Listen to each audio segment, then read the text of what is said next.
앞으로 굉장히 발전성이 가능한 판도라의 상자라고 생각하시면 됩니다. 이게 열리면 어디로 무궁무진하게 발전이 될지 모르는, 그 누구도 예측할 수 없을 정도의 큰 가능성을 가지고 있고,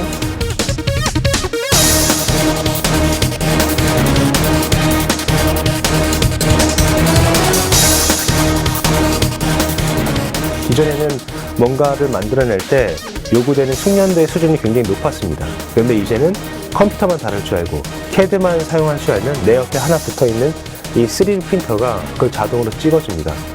그러니까 모두가 이 생산 기술을 갖게 되는 생산 기술의 민주화.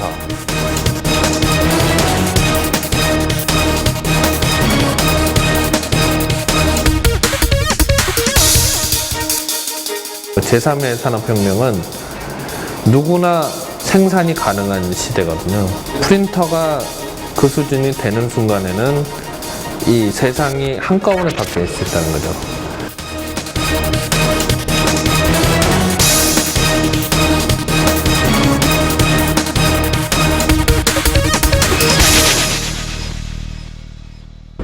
Signore e signori,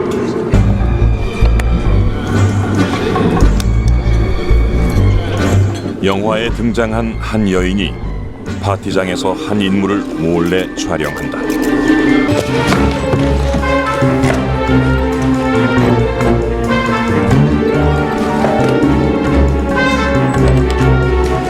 어디론가 전송된 인물의 사진이 3차원 정보로 분석되고 있다. 그리고 그 자리에서 바로 인물의 가면을 만들어낸다.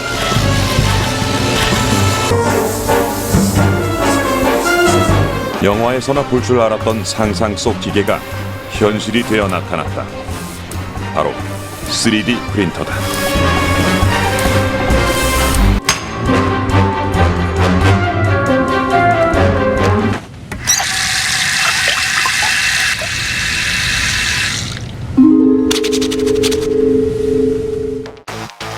현재 전 세계가 3D 프린터에 주목하고 있다.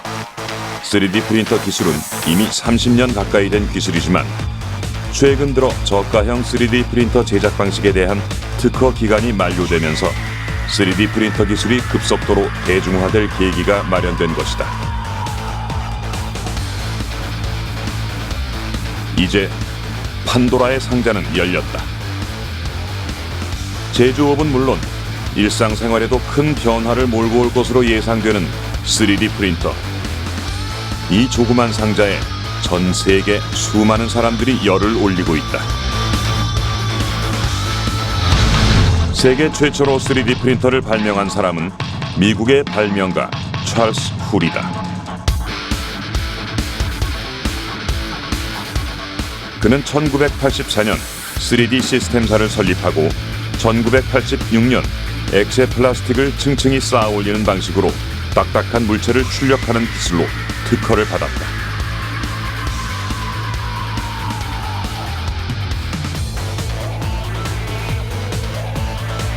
그리고 1988년 이 방식을 최초로 상용화한 회속 조형 기술 시스템을 출시했다.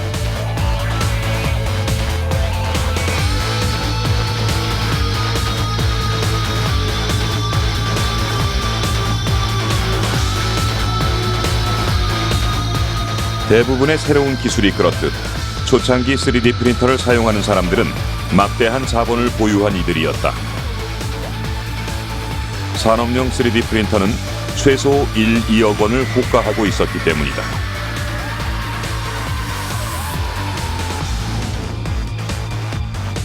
따라서 이를 최초로 받아들인 곳은 막대한 자본력을 지닌 항공우주 분야와 자동차 경주 분야의 포뮬러 1이었다.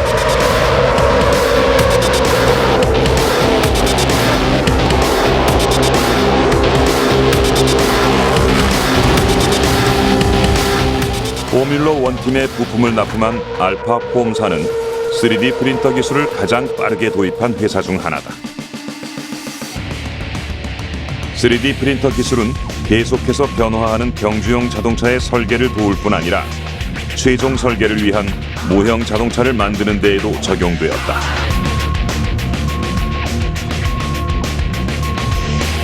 경주용 자동차의 부속품들은 매우 복잡한 모양을 하고 있어 일반 생산 방식으로는 몇 주가 걸렸지만 3D 프린터를 사용하면 48시간 내 생산이 가능했다.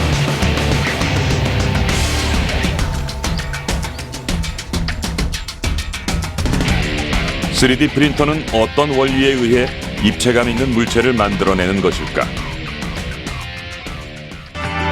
쉽게 생각하면 일반 잉크젯 프린터의 원리를 이해하면 된다.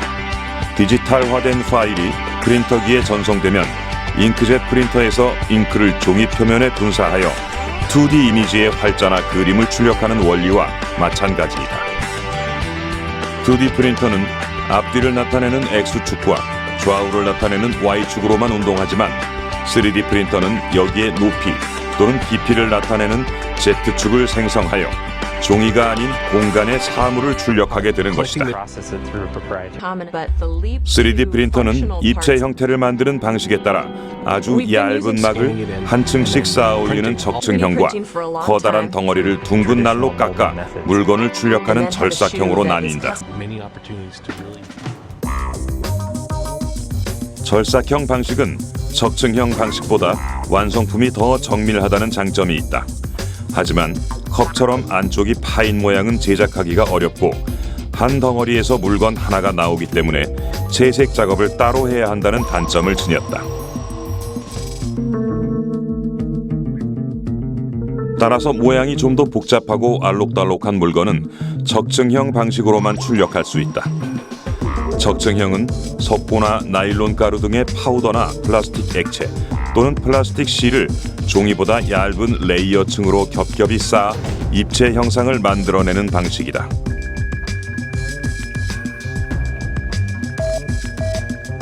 이 방식으로 우리는 놀랍게도 사람이 먹는 음식까지 출력할 수 있다.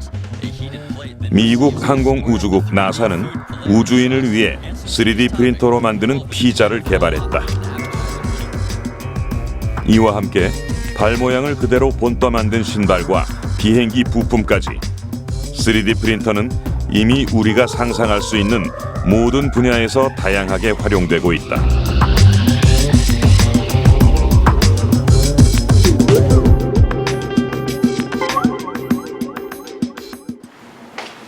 국내에서 일찍부터 3D 프린터 기술을 도입한 곳은 보청기 업계다.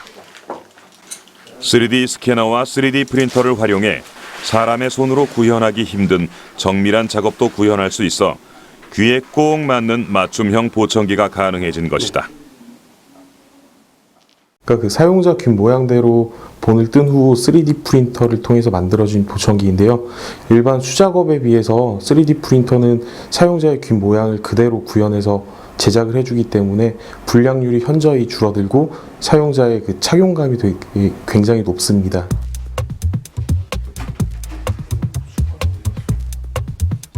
(3D로) 보청기가 만들어지는 과정을 간략히 살펴보았다. 우선 보청기 제작에 앞서 사용자의 귀 모양을 그대로 본뜨는 작업이 필요하다.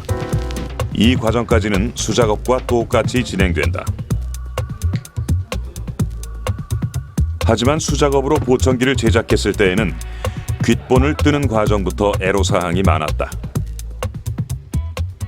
지점에서 고객의 귓본이 오는데 그 귓본이 1개에서 2개가 올라옵니다. 근데 그 2개를 가지고 보청기를 수공으로 이제 제작을 하게 되면 뭐 이제 커팅하거나 가공을 할 때 실수나 실패를 하게 되면 그 다시 또 귓본이 없으니까 또 귓본을 또 고객 지점에 가갖고 떠달라고 하거나 아니면 실패한 상태로 보청기를 제작하는 경우가 있거든요.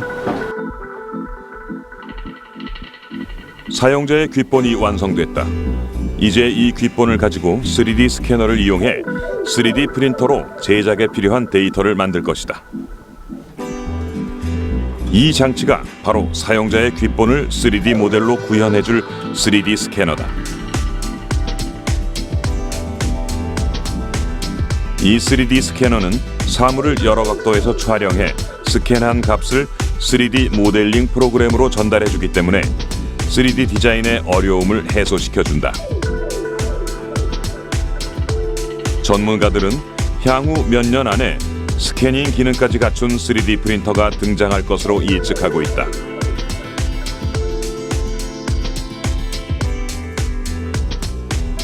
이제 귓본의 모양을 스캔한 데이터가 3D 모델링 프로그램에 입력되면 조금 더 세밀한 모델링 작업에 들어간다.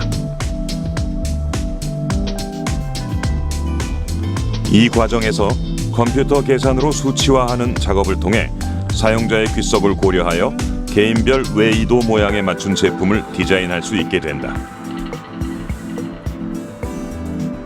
이로써 불편한 착용감이나 폐쇄감, 귓속 습기로 인한 염증 유발 등 일반 보청기에서 늘 지적되었던 여러 문제점들을 해결할 수 있게 되었다.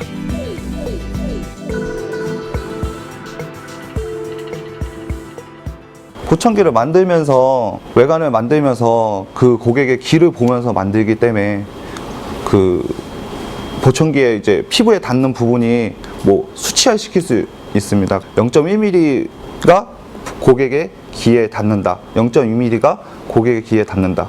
0.2mm가 고객의 귀에 닿지 않는다. 이런 거를 수치화시켜서 보청기를 제작할 수 있기 때문에 최대한 어디 부위가 닿으면 안 아픈지 어디 부위가 닿으면 아픈지를 판단을 해서 보청기를 제작할 수 있습니다. 또한 이 과정에서는 사용자가 원하는 형태에 따라 외관의 모양을 디자인할 수 있으며 이렇게 모델링을 마친 사용자의 데이터는 영구 보관돼 추가 제작 시 귓본을 다시 채취할 필요가 없어 작업 시간과 비용을 줄일 수 있게 된다.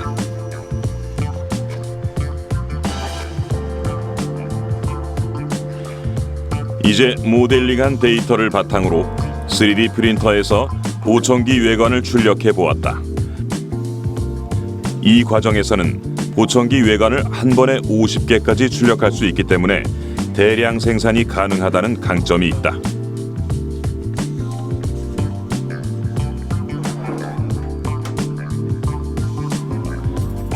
이 3D 프린터로 보청기 외관 50개를 출력해내는 시간은 고작 2시간.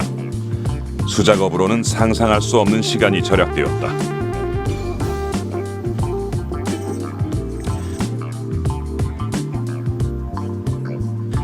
이렇게 출력된 보청기 외관에 앰프와 마이크, 리시버 등의 기계적 장치를 결합한 뒤 식약처에서 요구하는 11가지 분목 테스트를 거치고 나면 하나의 똑똑한 맞춤형 보청기가 완성된다. 보청기가 3D 프린터를 통해 점점 진화해 가는 것이다. 어디가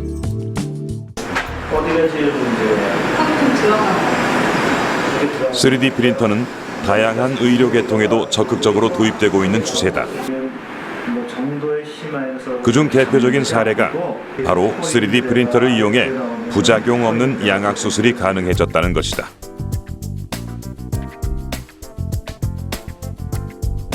현재 양악 수술 전문의가 들고 있는 이 턱뼈 모형은 실제 환자의 턱뼈를 컴퓨터 단층 촬영으로 스캔한 뒤 3D 프린터로 출력해낸 것이다.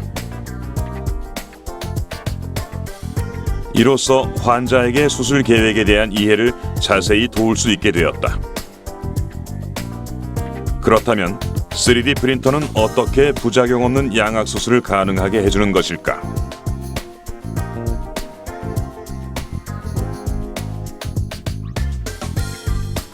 우리는 그 과정을 자세히 살펴보기로 했다. 그 사진 찍으실 건데요. 입술에 힘 빼시고 어금니는 딱 물어보세요. 입술에 힘 빼시고요. 시선은 정면 보고 사진 촬영하실 거예요. 그게 돌아가는 동안 움직이지 말고 그대로 계세요.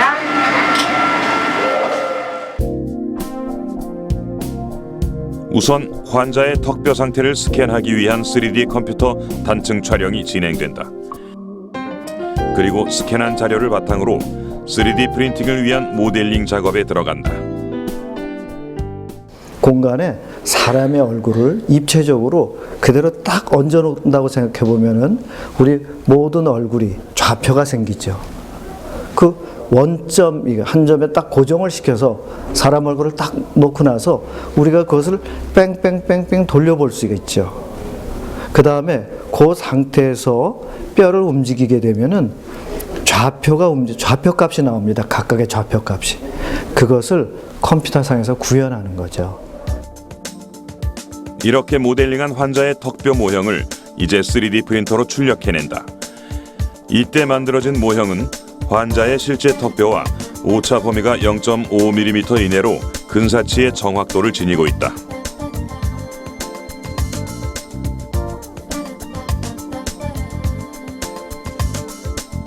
그런 뒤 컴퓨터상에서 먼저 모의 수술을 진행한다. 수술진이 실제로 하게 되는 수술을 컴퓨터상에서 그대로 재현하는 것이다. 그 다음 수술 후의 모습을 컴퓨터상에서 구현한 뒤 그 모습을 다시 3D 프린터로 출력해낸다.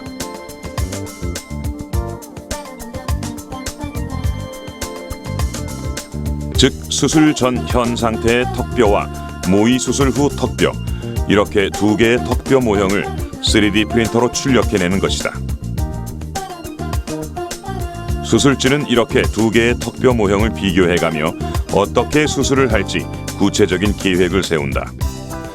이로써 수술진은 환자의 모형을 통해 절제 범위와 부위, 두께를 확인하고 수술 시 뼈의 이동 방향과 각도 등을 실제 눈과 손으로 시뮬레이션 해볼 수 있기 때문에 수술 시 부작용 없이 정확한 수술을 할 수 있게 된다.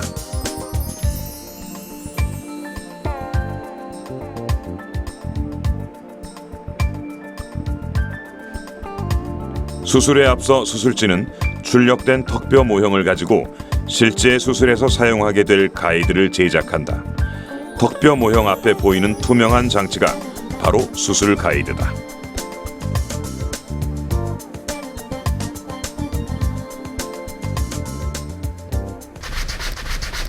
모의 수술과 가이드 제작으로 충분한 사전 준비를 마치고 드디어 실전 수술에 들어갔다.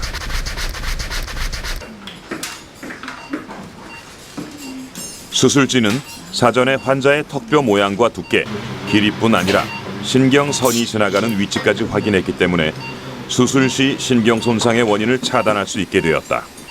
이렇게 신경선의 주행 경로를 파악하면 신경 주행의 위치에 따라 그에 맞는 수술 방법까지도 선택할 수 있게 된다.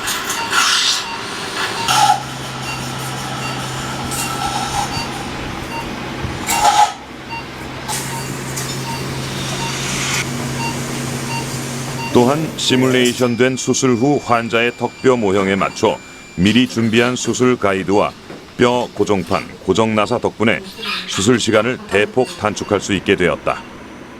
수술 후 상태 모델을 뽑은 거에다가 대고 미리 구부려 놓은 거예요. 미리 준비를 해가지고 들어온 거, 3D 프린팅 된 모델을 이용해서 미리 플레이트를, 골판을 준비를 해가지고 들어온 거예요. 안 그러면 수술하면서 뼈 모양에 맞게 이거를 외과 의사들이 구부려야 되거든요. 근데 수술 후 시뮬레이션 된 모델이 3D 프린터로 나와 있기 때문에 거기다 대고 미리 구부리고 들어온 거예요. 그거 구부리는 시간만큼 또 시간이 줄어들죠. 수술 시간도. 드디어 4시간 만에 걸친 수술이 끝났다. 3D 프린터를 이용해 양악수술 환자를 대상으로 수술한 결과 기존의 3D 컴퓨터 단층 촬영만을 통해 가상수술을 진행했을 때보다 모의 수술과 실제 수술 후의 결과가 더욱 일치하는 것을 확인할 수 있었다. 지금 이번 수술은 저희들이 RP 모델, 3D 프린터를 이용한 RP 모델을 사용해서 저희들이 계획한 대로 그대로 수술이 이루어졌다는 걸 수술 도중에도 확인할 수 있었습니다. 3D 프린터가 의학 분야에 가져올 변화는 가히 짐작할 수 없을 정도다. 수술에 필요한 모형뿐 아니라 실제 환자의 신체 일부분까지도 3D 프린터로 제작이 가능해졌으며 그 영역은 뼈나 관절을 넘어 인간 세포의 복제까지 시도되고 있는 상황이다. 저는 아마 이 3D 프린터 기술이 외과 분야의 수술에 있어서는 엄청난 결과를 가져올 거라고 생각해요.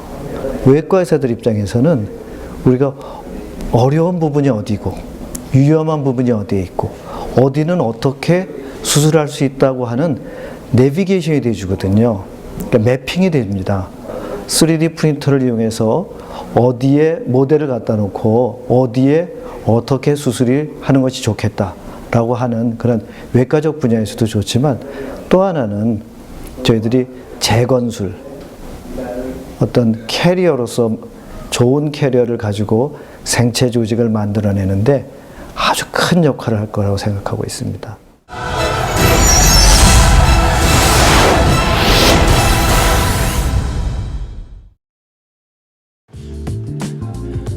(3D) 프린터가 가장 널리 활용되는 분야 중 하나는 피규어 제작이다. 기존의 방식으로는 피규어 하나를 제작하는데 일주일 이상의 시간이 소요됐지만 3D 프린터로 출력하면 24시간이면 충분하다. 예를 들어서 디자이너가 이제 이건 비너스상인데요. 이거를 모델링을 해서 실제 제품화하고 싶다. 한두 개를 만들어 보고 싶다 했을 때 기존의 공법으로는 약 일주일 이상 소요가 되지만 3D 프린터로 출력을 하게 되면 24시간 이내에 출력을 할 수가 있고요. 그리고 마음에 안 들면 또 모델링을 바로 수정을 해서 또 출력을 하면 되고, 그다음 비용 면에서도 고가의 장비를 사용하지 않기 때문에 모델 샘플 제작 비용이 현저하게 줄어듭니다. 기존 공법 대비해서 약 5분의 1 이상 시간과 비용이 단축될 수 있습니다. 자신만의 독특한 제품을 만들어낼 수 있는 3D 프린터는 피규어 마니아층을 충족시킬 수 있는 유용한 도구가 돼주고 있다. 이 제품은 전자담배 배터리 부분의 전압을 측정하는 전압 측정기다. 이 제품의 겉면 케이스와 전면 패널, 보조 패널 부분이 바로 3D 프린터로 만들어졌다. 이처럼 3D 프린터는 다품종 소량 생산의 제품 제조업에서도 빛을 발하고 있다. 중소기업들이 제품을 생산할 때 공장 부지, 설비 라인 설치, 샘플 테스트 등의 많은 비용을 투입해야 하지만 3D 프린터를 활용하면 이러한 비용을 상당 부분 줄일 수 있게 된다. 이 제품은 3D 프린터로 프린팅된 파츠가 5개 파츠로 나뉘어져 있습니다. 이 5개 파츠를 만약에 일반 대량 생산 체제로 들어가게 된다면은 그 금형이라는 것을 제조를 하게 됩니다. 근데 그 금형 제작을 하는 데는 보통 적게는 수백만 원에서 많게는 수천만 원 정도가 소요가 됩니다. 그런데 이 3D 프린터를 활용하게 되면은 3D 프린터 구입 비용과 그다음에 소재 비용, 그리고 약간의 그 운영 비용만 있으면은 다 가능하게 됩니다. 그리고 생산 양을 늘리려면은 단지 프린터 대수만 더 늘리면 됩니다. 네. 3D 프린터의 영역은 어디까지 왔을까? 네덜란드 건축가들은 세계에서 처음으로 3D 프린터로 건축물을 찍어내겠다는 계획을 추진하고 있다. 이 메비우스 띠처럼 생긴 건축물 모형이 바로 네덜란드 건축가들이 내년까지 3D 프린터로 찍어낼 2층짜리 건물이다. 이미 돌과 모래 등 다양한 건축 자재를 넣어 프린터로 모형을 찍어내는 데 성공했다. With the 3D printing, you can actually directly print the shape that you want without first having to make the mold. And that's where it not only aesthetically is an interesting technique. My personal approach of 3D printing building construction is using 3D printing as a start basis of making freeform cages. 이처럼 3D 프린터는 원하는 건축물 모양을 바로 찍어낼 수가 있고 인력과 시간을 줄여 훨씬 경제적이다. 이 계획이 성사된다면 건축 분야에서 3D 프린터의 이용은 기하급수적으로 늘어날 것이다. 2014년 2월이면 SLS 방식의 특허 기간이 만료된다. 이는 제조업 분야에 또 한 번의 혁명을 예고하고 있다. 기존에는 플라스틱, 실리콘, 고무 등으로 출력물 범위에 한계가 있었지만 SLS 기술 방식으로는 금속, 세라믹, 고분자 복합 소재 등의 물건도 제작이 가능하다. 이것은 3D 프린터로 만들 수 있는 것들이 무궁무진해진다는 뜻이다. 3D 프린터의 등장은 기존의 제조업계의 양날의 검과 같은 존재다. 자동차 생산을 예로 들면 기존에는 내부 부품과 외관, 타이어 등을 모두 다른 공장에서 생산하고 다시 조립하는 매우 복잡한 과정을 거치고 있지만 앞으로는 3D 프린터를 통해 설계부터 생산, 조립까지 모두 한 곳에서 제작이 가능해진다. 이것은 과연 무엇을 의미하는 것일까? 만약에 자동차를 3D 프린터로 찍어낼 수 있다라고 한번 가정을 해보자고요. 그러면 자동차를 갖다 이렇게 컴퓨터 상으로 디자인을 합니다. 그래서 내가 엔터를 딱 치면 자동차가 찍어서 이렇게 나오게 됩니다. 그렇게 되면 우리나라가 지금 현재 제일 경쟁력이 있는 게 이걸 조립하는 능력이 최고의 능력인데, 그런 조립하는 능력을 갖추고 있는 나라는 경쟁력이 별로 없게 됩니다.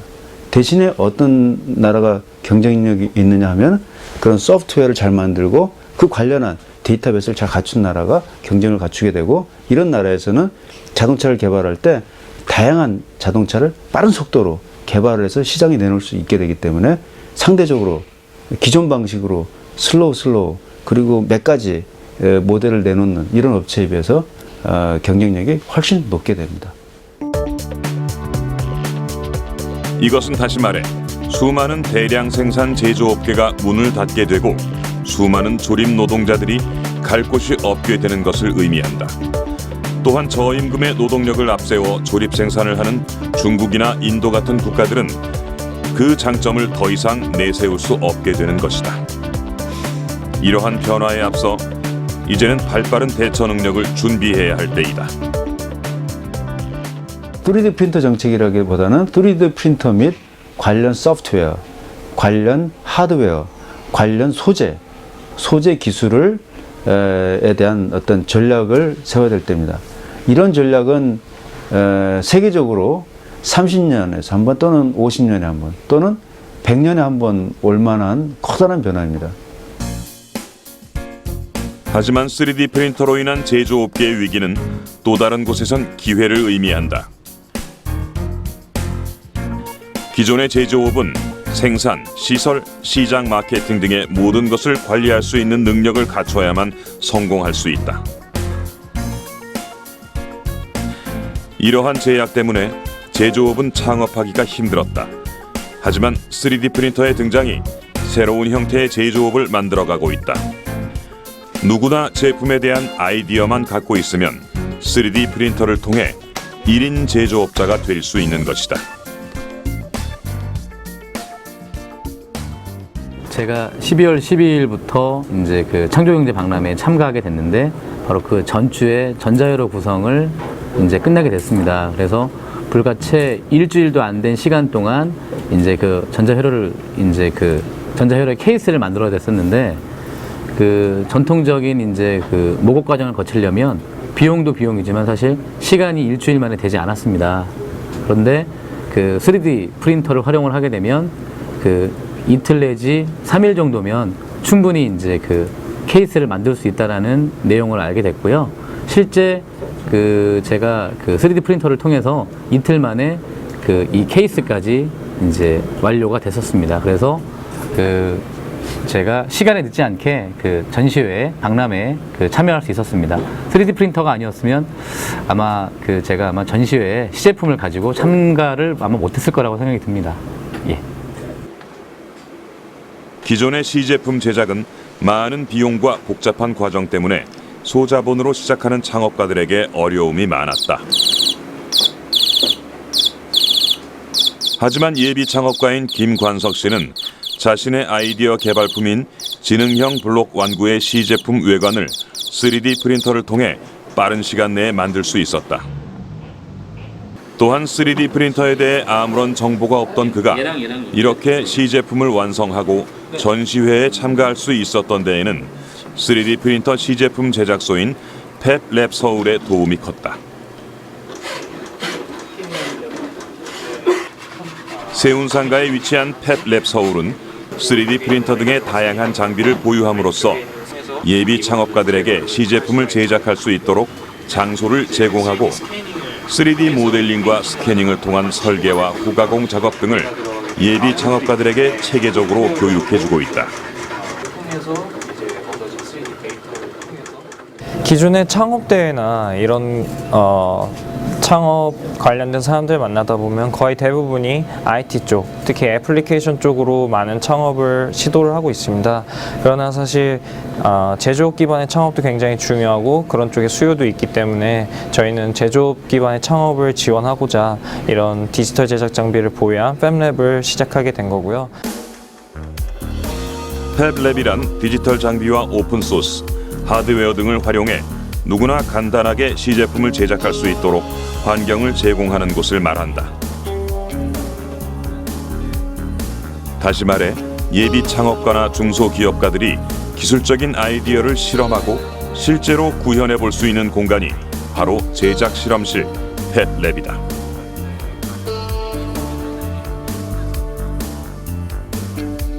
미국 MIT 대학의 닐 거센필드 교수에 의해 시작된 팹랩은 3D 프린터에 대한 정보를 확산시키고 보편화하는 데에도 크게 일조할 수 있는 중요한 공간이다.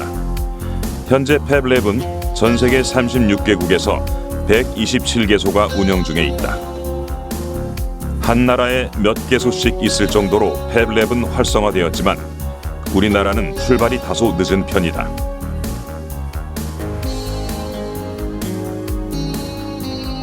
팹랩의 필요성을 절실히 느끼고 국내에 최초로 팹랩을 도입한 사람은 2008년 한국 최초의 우주인 탑승자로 선발되었던 고산 대표다. 이런 공간들을 중심으로 뭔가 만들려고 하는 사람들, 메이커들, 그러니까 만드는 것에 대한 순수한 즐거움을 갖고 있는 사람들이거든요. 그리고 또한 그거에서 더 나아가서 이런 뭔가 만드는 기술을 바탕으로 한 제조 창업자들이 모여들고 있습니다. 그래서 저희도 이 팹랩을 중심으로 우리 한국의 제조 창업을 꿈꾸는 분들, 그리고 또 정말 순수한 만드는 것에 대한 즐거움을 갖고 있는 분들이 모여서 함께 커뮤니티를 이루어갔으면 하는 바람으로 이 세운상가의 팹랩을 만들었습니다.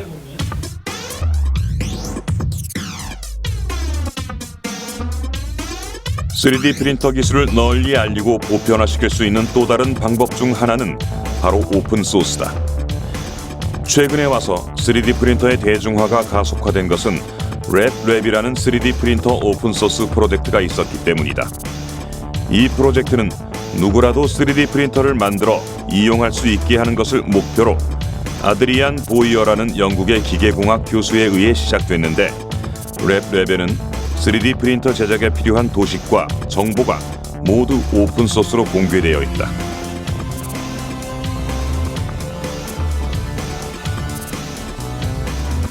국내 3D 프린터의 선도주자라 할 수 있는 윌리봇 또한 랩랩의 오픈소스를 활용해 만들어질 수 있었다.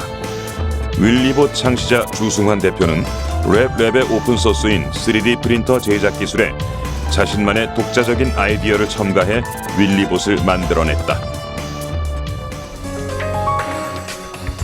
주승환 대표는 자신이 개발한 윌리봇의 노하우를 랩랩과 마찬가지로 대중에게 모두 공개했다. 이들은 윌리봇 오픈소스 공간을 통해 3D 프린터에 대한 다양한 정보를 습득하고 자신들이 아는 또 다른 정보를 서로 교류하고 있다. 또한 주승환 대표는 온라인 공간뿐 아니라 정기적인 워크숍을 통해 자신만의 노하우를 아낌없이 전수하고 있다. 현재는 윌리봇 워크숍에 참여했던 초기 멤버들이 주승환 대표와 함께 3D 프린터에 대한 전도사 역할을 맡아 3D 프린터를 대중화하는 데 앞장서고 있다. 많이 발전을 했고 의학이며 패션이며 생활에 많이 접목이 되고 있었는데 국내에서는 아직 3D 프린터가 미미하다. 가까운 나라 일본에서도 이 팹넷이라든가 그런 3D 프린터 전문 몰들이 생겨나고 피규어 산업, 웨딩 산업으로 확장이 되고 중국에서는 저가 프린터가 계속 개발이 되고 퀄리티는 높아지고 있는데 국내에서는 그런 발전이 없기 때문에 너무 미미한 발전 속에서 해외 시장에서 많이 죽어가는 한국을 좀 더 살려보자 라는 생각에서 첫 번째가 3D 프린터 널리 알리자라는 생각이었습니다. 저희 3D1의 첫 번째 프로젝트 이제 암나봉을 만들어 왔는데요.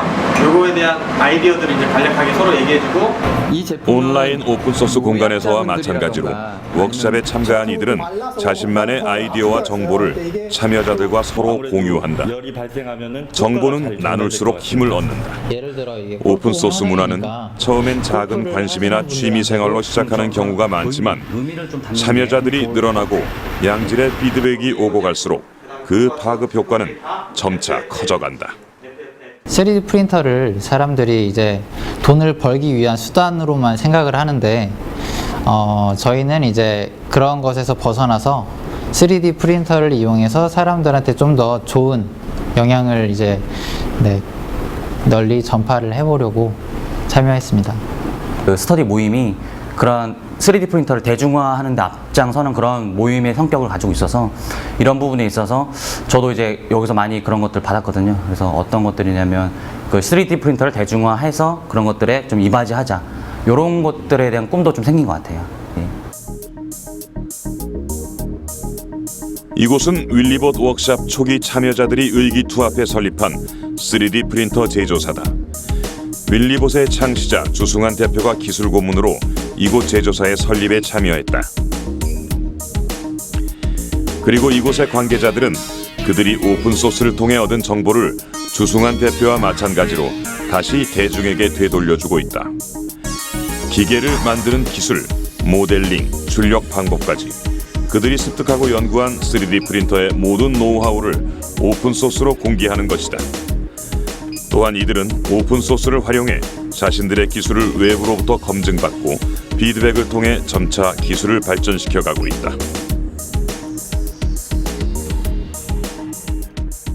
저희가 이제 기존에 했던 기술이 있으면 거기에 더 좋은 아이디어를 다 받습니다. 그래서 더 좋은 아이디어가 있으면 그것이 더해지고 또 새로운 유저분들의 아이디어가 더해지고 이분들의 아이디어가 직접 기계에 다 적용이 됐고 좀 크리티컬한 아이디어를 주신 분들한테는 저희가 이제 기술 지원비를 또 드리기도 하고 저희가 협업도 가능하게 해서 계속적인 발전을 이루었고 최근 선보인 윌리봇 신제품 또한 이렇게 다양한 참여자들의 아이디어가 더해져 한층 발전된 형태로 출시하게 되었다. 이것이 바로 오픈소스가 가진 힘이다. 그 업그레이드된 제품은 저희뿐만 아니라 타사에서도 문제가 되고 있는 부분들을 저희가 이제 업그레이드한 제품인데요. 먼저 첫 번째는 무게입니다. 단단한 무게로 무거운 무게로 안정감 있게 출력이 되어야 이제 출력의 퀄리티가 상승하기 때문에 저희가 철제 스틸 프레임으로 무게를 높여서 안정감 있는 출력이 가능하게 만들었고요. 그 다음에 바닥면, 이 베드라고 하는데 이 베드의 온도가 적정 수준이 올라가고 적당하게 분배가 되어야지 좋은 출력물이 나옵니다. 그래서 그 바닥면을 저희가 열선에다 깔아서 PCB 베드판으로 교환을 했고요. 그 외에는 이제 PC판이라고 케이싱을 만들어서 내열이나 소음을 좀 더 줄였습니다. 그동안 3D 프린터는 소음과 내열이 심해 가정용으로 쓰기에 많은 불편함이 있었다. 하지만 새로 출시한 윌리봇은 출력 공간이 투명의 단열과 반음 소재로 내면이 막혀 있어 내열과 소음을 줄여 이런 불편함을 해소하였다. 이 정교해 보이는 물체들이 모두 윌리봇으로 출력한 것들이다. 빛을 비추면 이미지 형상이 생기도록 음영 처리를 한 출력물이 있는가 하면 각각의 파체를 따로따로 출력해 하나로 합친 출력물도 있다. 이렇게 정교한 출력이 가능한 이유는 바로 3D 프린팅의 핵심인 모델링이 잘 되었기 때문이다. 모델링이 중요한 부분이 뭐냐면 이 각 파츠를 하나하나 뽑았을 때 그 톱니와 톱니 사이가 잘 맞물려야 되고 이것이 하나로 합쳐졌을 때 이렇게 풀리지 않게 힘을 줘도 풀리지 않게 딱 들어맞게 모델링을 하는 게 굉장히 중요합니다. 사람들은 하드웨어인 3D 프린터 그 자체에 주목하지만 정작 중요한 것은 바로 어떤 물체를 잘 출력해내는가의 여부가 달린 모델링, 즉 소프트웨어다.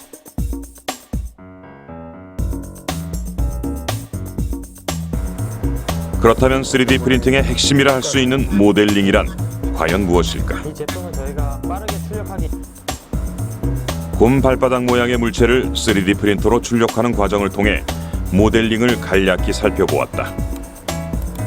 이것이 바로 CAD라는 소프트웨어를 이용해 만든 3D 모델링 화면이다.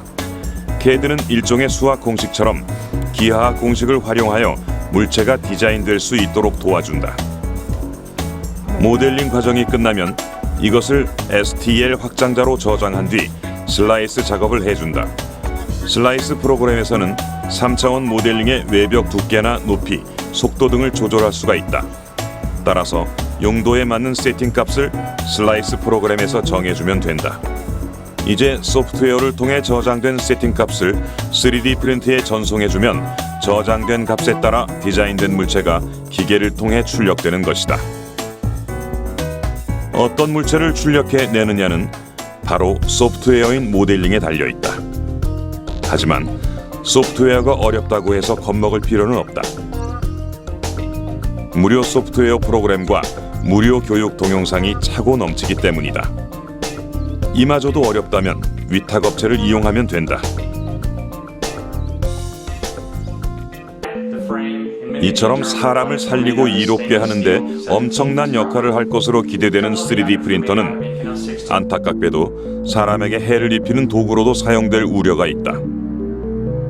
얼마 전 미국에서 3D 프린터를 이용해 실제 총과 똑같은 복제품이 만들어졌고 시험 사격까지 완료된 것이다. 그리고 총기 부품의 도면이 인터넷 사이트에 공개되면서 무려 10만 건 이상이 다운로드되었다. 이처럼 기술의 양면성은 언제나 또 다른 대가를 요구한다. 디자인 불법 복제로 인한 지적재산권 침해 또한 3D 프린터가 해결해 나가야 할 과제다. 나만의 아이디어로 힘겹게 만든 제품이 지구 반대편에서 복제된 채 버젓이 돌아다닌다고 상상해보라. 3D 프린터를 대상으로 이루어지는 지적재산권에 대한 법적 논의는 3D 프린터의 최대 잠재력을 발휘할 수 있을지 없을지를 결정할 정도다. 이러한 문제들이 원만하게 해결되지 못한다면 3D 프린터의 창의성은 크게 위축될 것이다. 이처럼 3D 프린터가 앞으로 풀어나가야 할 과제는 무수히 많다.